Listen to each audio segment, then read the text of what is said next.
Bonjour, je m'appelle Sophie Kilzi. J'aime lire des histoires pour les enfants. C'est très important pour eux, pour le développement du langage, du vocabulaire, et ça les prépare pour eux-mêmes devenir de bons lecteurs. Et chaque samedi, retrouvez-moi pour une nouvelle histoire avec Elsa. Mais Elsa, ce soir, n'est pas avec moi.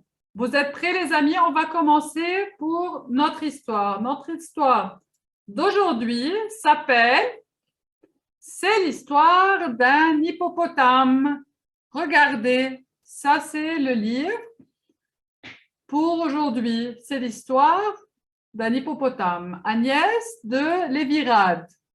Je n'arrive pas très bien à lire, je pense que c'est Lésirade ou Lévirade, d'accord? On y va. Alors, qu'est-ce qu'il va faire cet hippopotame aujourd'hui? Oh, il se douche, il prend son bain. Il passe son temps dans l'eau. Les hippopotames adorent l'eau. Il y a une grenouille à côté. C'est l'histoire d'un hippopotame. Padam, padam, qui va prendre son bain. Tagada, soin, soin. Il enfile son maillot rose, son bonnet de bain et plouf dans la mare. Tandis qu'il batifole, il chante comme une casserole. Alors, qui sait ce que ça veut dire? Il chante comme une casserole. Ça veut dire qu'il chante faux ou il chante bien? En fait, il chante comme une casserole, c'est qu'il chante pas très très bien. Arrête, siffle le serpent, tu me perces les tympans. Padam, padam, continue l'hippopotame en se frottant avec son gant. Excédé, le serpent disparaît dans les forêts. Alors, qui c'est qui s'est énervé? Le serpent s'est énervé tellement la voix de l'hippopotame le dérange. C'est l'histoire d'un hippopotame, padam, padam, qui prend son bain, tagada, soin, soin. Tandis qu'il batifole, il chante comme une casserole. Arrête, dit la gazelle. Tu fais un bruit de crécelle. Padam, padam, continue l'hippopotame, en se frottant sous les aisselles. Assourdie, la gazelle s'enfuit dans les orties. Alors, est-ce qu'ils sont contents les animaux? Non. Est-ce que la voix de l'hippopotame leur plaît? Non. Ils sont dérangés, ils s'éloignent. Les deux qui se sont approchés de lui, le serpent et la gazelle, ont décidé de partir loin, de s'éloigner pour ne plus l'entendre. Voilà. Oh, oh, on a de la visite. C'est Oreo avec Elsa. Qu'est-ce que tu en penses, Oreo, des hippopotames? Elle veut les T'aimerais manger. voir un hippopotame? Ah, je ne pense pas que notre chat pourrait manger un hippopotame. Je ne pense pas du tout. Déjà que les chats n'aiment pas l'eau. Voilà, Elsa. Allez, tu continues avec moi l'histoire. On continue, nous trois. Je crois que les Oreo chats va partir. Oreo va partir. Oui, elle n'aime pas les crapauds. Non, non, elle n'aime pas trop les gratouilles et les canards, Oreo. Ouais, c'est ça. C'est l'histoire d'un hippopotame, padam, padam, bien tranquille, tout seul dans son bain. Tagada, soin, soin, la la la la la. Je batifole, et oui, je chante comme une casserole. Arrête, bzz, bzz, l'abeille, tu me casses les oreilles. Padam, padam, continue l'hippopotame en se frottant les orteils. Et l'abeille s'enfuit dans le ciel. Tout le monde, Elsa, tu as raté le début, est dérangé par la voix de l'hippopotame. Maintenant, qui est en train de se plaindre? Je l'ai déjà vu. Tu connais l'histoire, mais tu te rappelles, c'est qui? Maintenant, c'était l'abeille qui se plaint. Elle se plaint de sa voix. Est-ce que tu connais quelqu'un qui aime bien chanter pendant sa douche?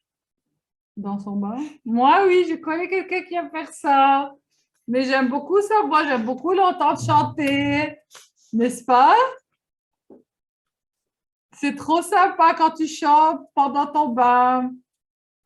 C'est l'histoire d'un serpent, d'une gazelle et d'une abeille qui en ont assez, vraiment assez de s'enfuir dans les forêts à cause de l'hippopotame qui chante comme une casserole en se frottant avec son gant les oreilles, les aisselles, le nez, les pieds, le popotin et les orteils. L'hippopotame, est-ce qu'il est content ou il est fâché? Content. Il est super content, l'hippopotame. Hein? Qui c'est qui n'est pas content? Le serpent, l'abeille et la biche. La gazelle, juste. J'ai dit. Qui a dit ça? L'abeille. Qui c'est qui a eu une idée soudain? L'abeille. L'abeille. Alors, les deux autres l'écoutent. Oh, ça fait peur. C'est l'histoire d'un hippopotame, padam, qui s'en va prendre son bain, comme chaque patin. Tagada, soin. Oh, quand soudain, le serpent, l'abeille et la gazelle tentent de le faire taire une fois pour toutes. Padam, chante encore l'hippopotame, mais personne ne l'entend plus, ou presque. Ils sont en train de quoi faire? De l'emballer sa bouche. De lui fermer la bouche, de lui fermer la gueule, n'est-ce pas? Pour qu'ils ne l'entendent plus du tout. Chanter, pour qu'ils n'entendent plus du tout sa voix. Tu crois qu'ils vont le tuer? Il va s'étouffer? Non. Est-ce que l'histoire est terminée? Non. Non. Oh que non. C'est l'histoire d'un lion, dis donc, qui surgit au bord de la mer. Il est venu, de la mare, pardon. Il est venu boire les quenottes archi-aiguisées. Qu'est-ce que ça veut dire les quenottes? Qu'est-ce que ça veut dire les quenottes? Les dents, les quenottes, ce sont les dents. En voilà une bonne soupe gazette bien nourrie sur son lit de serpent, rôti parsemé d'ailes d'abeille au goût d'oseille, accompagné d'un écrasé d'hippo à l'eau. Ça a l'air appétissant tout ça, parce qu'il y avait tous les animaux, les uns sur les autres, rassemblés. Les voilà, il est en train de les regarder. Gloup, il fait semblant d'avaler. Est-ce qu'ils arrivent à continuer ce qu'ils faisaient? Non. Regarde, qu'est-ce qu'ils ont leurs yeux? Terrorisés. Ils sont terrorisés. Ils ont ouvert grand leurs yeux, écarquillé leurs yeux. Oh, ils sont terrorisés, en effet. Ils ont très, très peur quand ils ont entendu tout ça. Et ils ont entendu avaler gloup. Mais avant de vous manger, demande le lion, dites-moi à qui appartient la voix si belle qui m'attira ici. Celui-ci sera épargné. C'est-à-dire quoi? C'est-à-dire que, en fait, il dit que il aimerait savoir qui c'est qui chantait. Parce que cette voix est tellement belle qu'à ce moment-là, la personne qui était en train de chanter, il ne la dévorera pas. Il ne va pas la manger. N'est-ce pas, Elsa? Alors, qui c'est qui va dire que c'est lui? L'hippopotame. On va dire que c'est lui. À moi, dit la gazelle. C'est qui parle là? C'est la gazelle. Moi. Tu mens. À moi, dit le serpent. L'abeille. À moi, bien sûr. À moi, bien sûr. L'abeille fait semblant que c'est elle. Menteur, dit le lion. C'est lui qui chantait. Chante encore, ajoute-t-il à l'hippo. Ta voix est douce à mon estomac et apaise ma faim. Padam, rechante alors timidement l'hippopotame, charmé par la voix de casserole. Voilà que le lion, est-ce qu'il attaque? Non, il rugit. Le lion s'endort parce que la voix de l'hippopotame l'a bercé. Il a beaucoup aimé la voix de l'hippopotame, ça l'a carrément endormi. N'est-ce pas? Toi, tu aimes les chansons pour dormir? Ça t'endort? Pas trop. Ça t'endort pas parfois, Non, les chansons? Jamais. Jamais? Pourquoi tu réclames des chansons avant de dormir alors? Juste comme ça. Ça te détend? Oui. Seulement. Sans t'endormir, oui. Il ne faut pas dormir la nuit, n'est-ce pas? Je dors pas, moi. Non, jamais, oui, en effet. Depuis, c'est l'histoire d'un hippopotame. Padam, qui chaque matin chante tranquillou dans son bain et de sa voix de casserole transforme l'énorme lion en petit chaton, se faisant ainsi plein d'amis. Et tout le monde est content. Pourquoi tout le monde est content? Parce que l'hippopotame a fait devenir le lion gentil. Comment? En chantant. Comment? Il le berce avec sa voix et il S'endort. L'endort. Il endort le lion avec sa douce voix. Le lion aime beaucoup sa voix. Alors, tout le monde est content, sauf qui c'est qui n'est pas content? La girafe, Devine qui? la